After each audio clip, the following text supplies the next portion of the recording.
like I said, as I have in the studio here, Dr. Constance Ikokwu, a RISE analyst. Thanks so very much for joining us.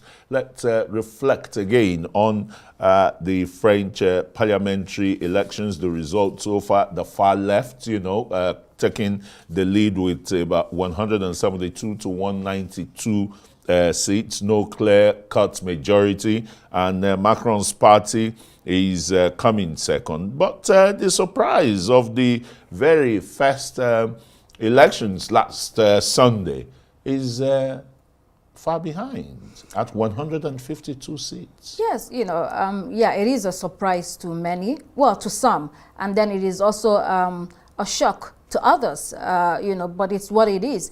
I think that this French election has been watched very closely because it's very important to Europe and then to the rest of the world. It's important to Europe for several reasons. Number one, France is the biggest economy in the European Union.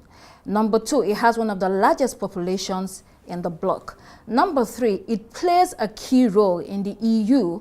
By extension, every other thing that they're doing within the European Union, it has really stepped up its activities, especially following the Ukraine war. So everybody was watching to see what was going to happen. In the light of the fact that also during the European elections and the first round of elections in France, the far right pulled off a political upset. Mm-hmm. So people wanted to see what will happen here after the first round of elections in France.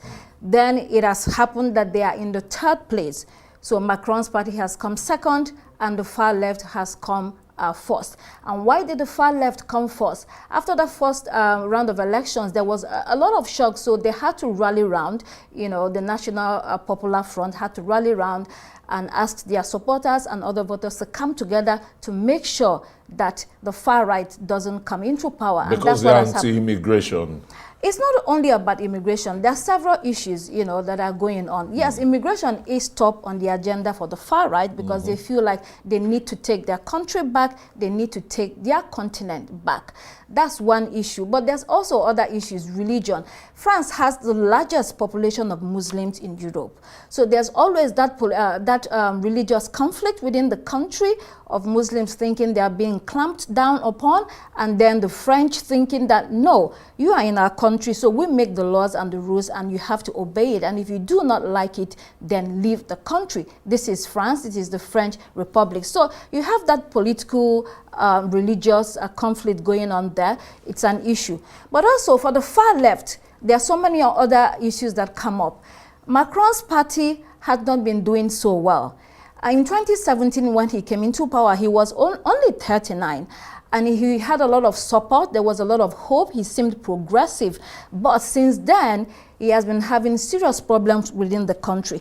So a lot of French people think that all the reforms he has been carrying out is against the French people. And then, therefore, his party should no longer be in power. So, for instance, for the National Popular Front, they are saying they are going to scrap the 2023 French pension reform law that was passed by Macron. So they're going to reverse the age of retirement to 64. That's very important to French people. They don't want to work all their lives without retiring quite early.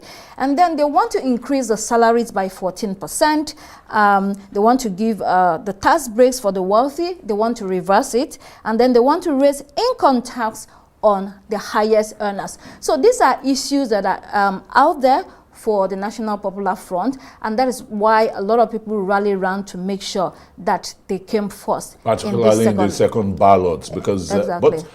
Sorry, just before we go very quickly, it looks as if there is a hung parliament here. How do you see the far right and Macron's party coming to form, a government at the center? It's going to be a bumpy road ahead, because Jean-Luc Mélenchon of the NPF already, is hinting that he has the mandate, his party has the mandate, so Macron needs to resign. The Prime Minister, Gabriel Attal, has already indicated that he will offer his resignation. But Jean-Luc Mélenchon is saying that he has the mandate and Macron needs to give them the power to form the government. And he's sounding like someone that is not ready to compromise. He has said that everything that he's promised his party members, his supporters, they are going to go ahead with it. Macron seems to be like almost a dead man walking. All the credibility that he had before, all the support he had before, he seems to have faded. Now it's difficult for him. I do not know whether he's going to resign, but there will be a lot of pressure on him. On the other hand, the far right is sitting and laughing and hoping that this coalition does not work. Because if this coalition fails woefully, or they continue to bicker and they don't work together well, it will be another gain for the far right in the next round of elections. And so the far right is biding its time.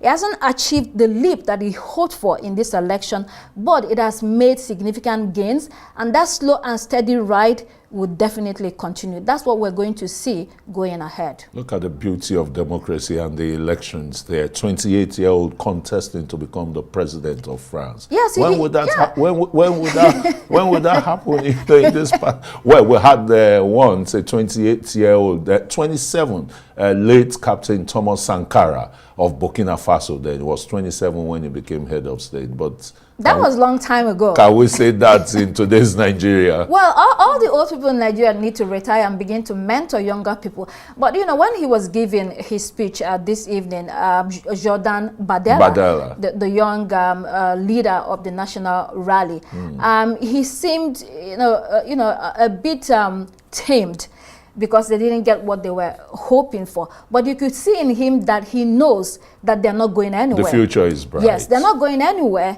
They're in for the long haul. And even Marine Le Pen, when she gave her speech, she said their victory is only delayed. That means they know they're going to continue the fight. The political landscape in France and in Europe has changed forever.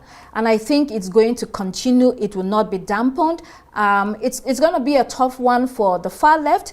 Yes, that broad alliance that got together to make sure that they beat the far right back.